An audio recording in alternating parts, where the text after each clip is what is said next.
I want to share with you my experience of working with a community in South Africa. I'm working with a group of children orphaned by HIV and AIDS, and those who are vulnerable because of their parents are sick and they cannot be able to take care of them. And as such, these children had to be taken care of by their grandparents and aunts, who are their guardians. In that group, we also have the caregivers. I will explain the situation of the caregivers just now. We also have, I have my two other colleagues from the university, as well as our students from the university. We all one group of developing. And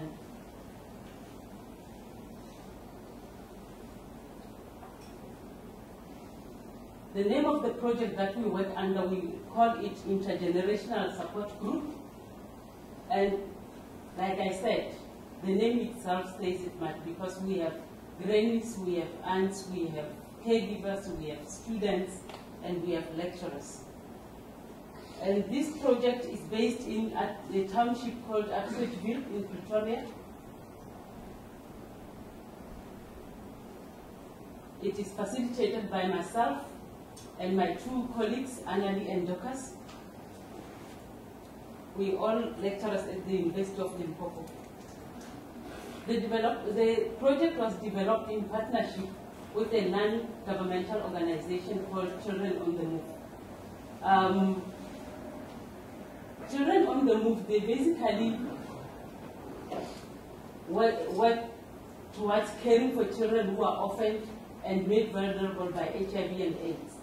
So we went to, representing the Department of Psychology from the University of Limpopo, we approached this organization so that we can also use their platform to train our students, our postgraduate students.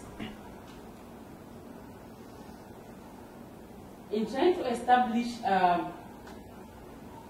where we can work from with Children on the Move, the organization suggested to us that maybe we can form a support group with the guardians, because they thought they were doing some other things with the children. So that was when we started to start a support group with the guardians. And we, together with the organization, we sent out invitations to the guardians. And in our first session, we realized that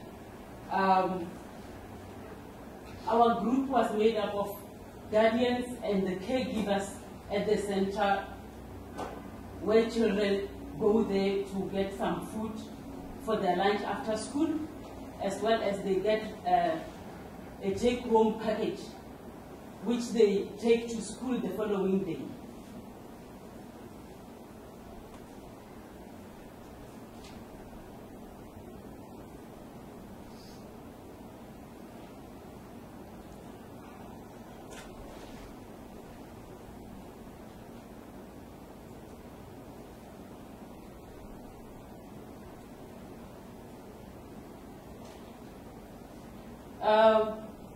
Basically what we do in our group is that we use improv games to address issues that emerge within the group. In our first session when we started the support group, we thought we were just going to talk to the guardians about how to do parenting, especially that some of them are grannies. We thought we were going to be talking a lot about how they can do parenting, but we realized that the first thing that was offered to us was to work on the relationship between the guardians and the caregivers. Because when we got there, we found that the guardians and the caregivers at the center, the caregivers who are taking care of children at the center after school, they did not have a very good relationship, because when the center started, they used to receive food parcels from the center. And that stopped at some point without the guardians being warned about it or without any information about why that stopped. So we had to work from there and just allow the two parties to give each other more information about what is expected and how the center is functioning and what happened that led them from stopping to give children food parcels, which they shared with the whole family. And we then realized that just talking about it wasn't really helping much, because then some emotions were coming up. Then we decided, okay, fine, we're gonna just, all of us, get involved in some improv games. And people dramatized what was happening.